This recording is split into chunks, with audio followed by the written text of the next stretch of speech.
The first lesson is both a meet and greet as well as a fact-finding mission, where both you and your child can get acquainted with your new tutor, whilst they can assess how to get the best from your child's abilities. They'll have a chat with you about what goals you'd like them to work towards achieving, and ask you about your child's strengths and weaknesses to draw a clearer picture about their strongest styles of learning.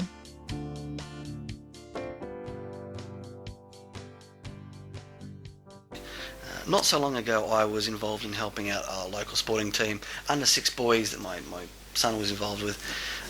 I remember helping out. There was this one particular boy who couldn't seem to throw the ball as far as what the other boys could, and he looked very awkward trying to do so. He was a skinny, quiet kid, the kind of kid who would easily blur into the background that you wouldn't have otherwise noticed. Thinking that I could make a difference, of course, I thought I'd try and help him get his skills up to speed. But no matter what I try, this boy just seems very uncoordinated.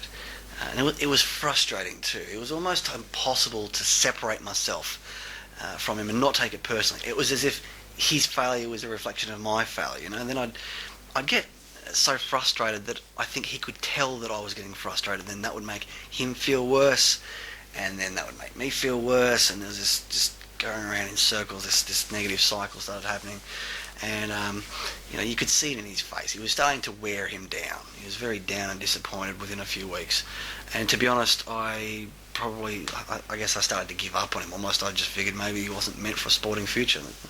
Not much I can do.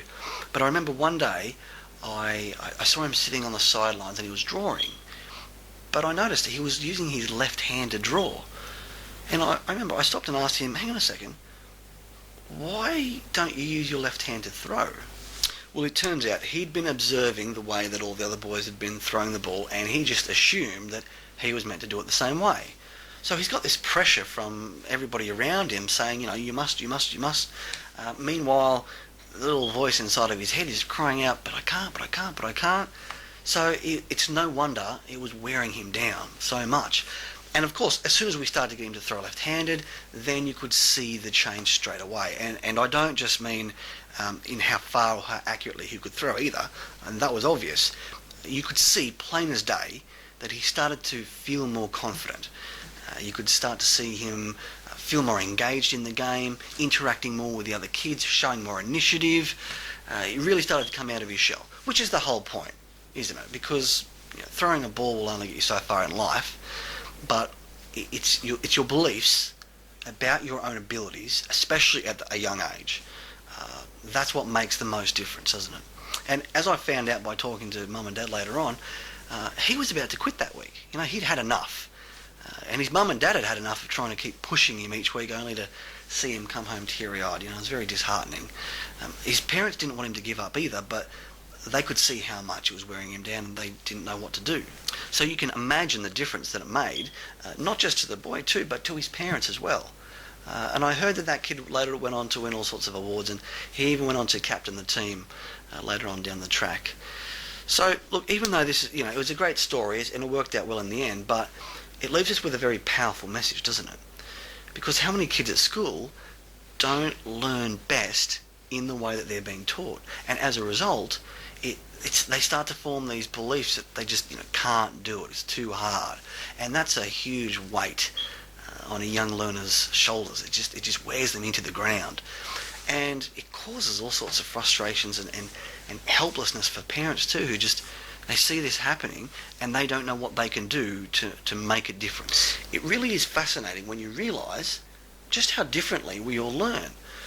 I saw a friend the other day. She's a school teacher at home working on the computer preparing lesson plans, and she's got a CD player blaring in the background playing, I think it was Pink, and I'm thinking, how can you concentrate now with music playing in the background? She says she concentrates best when listening to music. I need absolute silence to be able to concentrate, otherwise I can't hear myself think. Couldn't stand that. I had an ex who had to listen to talkback radio in the background while she was falling asleep. I don't think she even really listened to what was being said so much as she just needed the radio playing in the background so that she could fall asleep. Interestingly enough, when she'd wake up, the next day she'd already know the most important news broadcasts before they'd happened. So I think, listening to the radio during her sleep must have affected her dreams. So then the next morning we'd go and watch stories on the TV, and she'd go, "Hey, I already know about that." It was bizarre, but I couldn't stand it. Again, I need perfect silence to be able to concentrate, which probably explains a few things. Me personally, I need to put everything together visually.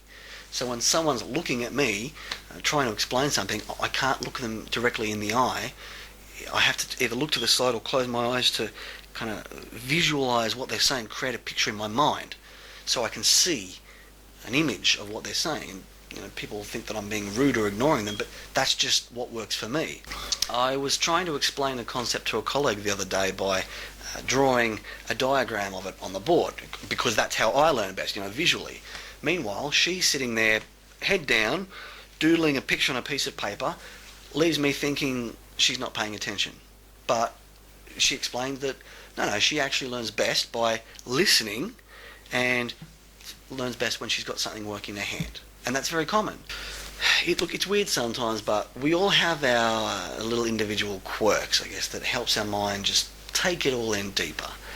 And what's most interesting is in helping people to realise that, look, as long as you're learning, however you do that best, then that's the right way for you, and that's okay.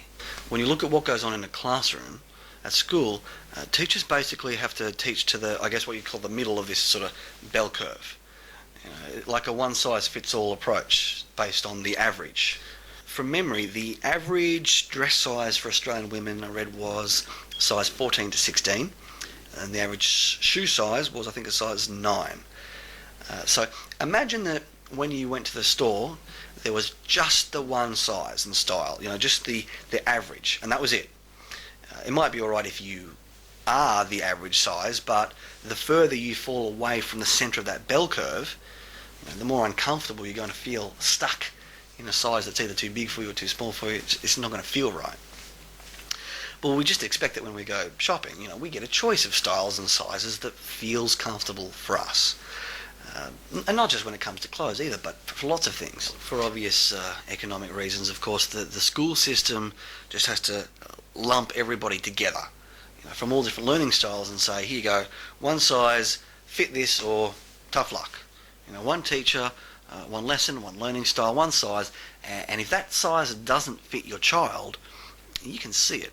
When they can't make sense of it, you can see how uncomfortable they feel, stuck in a size that doesn't fit. But it doesn't have to be that way. And that's why the first thing that we aim to do is to find out, how does your child learn best? There's a few different assessment tools that we have that we can find out what a person's strongest learning styles are. The best one would probably be Howard Gardner's theory of multiple intelligences. Now, anybody who's done a teaching degree over the last 30 years would know about this guy. Howard Gardner, very well respected professor of psychology at Harvard University. His theory found that there is no singular uniform definition of intelligence per se, but rather different areas of intelligences. So that's why you can have people who are potentially brilliant in one area but complete kind of dummies in other areas, and it leaves you scratching your head thinking, hang on, how can somebody who's so smart not be so smart in other areas? So his theory states that rather than try and lump everybody together, put everybody in the same mould, instead we're better off finding out what our particular strengths are and capitalising on those strengths to take advantage of our weaknesses.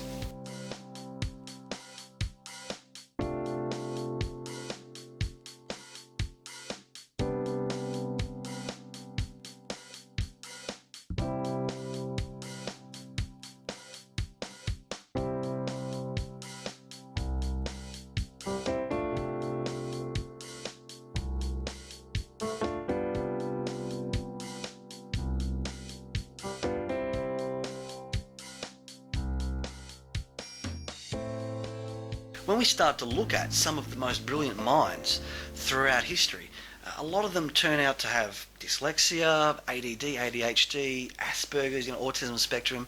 But the thing that they all have in common was that when they were able to find their strengths and really capitalise on them, find something that they were really passionate about, Well, when that happens, then whatever weaknesses they had weren't able to hold them back. So the question then becomes, well, how do we find our strongest learning styles? There is only so much that a written exam is going to be able to tell you about how somebody learns best.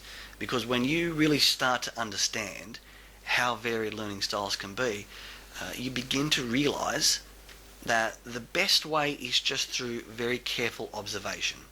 If you look hard enough, children will show you how they feel most comfortable learning. You can see it in their eyes, you can see it in their facial expressions, in their body language. The little quirky habits you'll see here and there that many people overlook, not because they don't care, just because they don't know what to look for. You know, how many times have I seen kids sitting there showing you that they'd rather move 3D letters around on the table to sound out words and figure it out rather than read ink on a page. Now, they're showing us that, hey, I'm a kinesthetic learner. I learn best hands-on. I need to interact with my hands to figure it out. But meanwhile, you'll have mum or dad with their eyes glued on a report card, somewhere trying to figure out how their son learns best. Okay, so the point is, let's take our eyes off the report cards for a moment and let's look at our kids. Because if we look hard enough, we won't need a report or an exam, to tell us what's going on. They'll show us. We just need to know what to look for. And that's where we come in. We also recommend that your child bring home any materials they are working on at school, including workbooks, textbooks, upcoming assignments, as well as any past report cards. This way, your child's tutor can make sure they stay on top of the specific work they're doing at school. Remember, there are no lock-in contracts, so you can start, stop, or change any time that's convenient for you.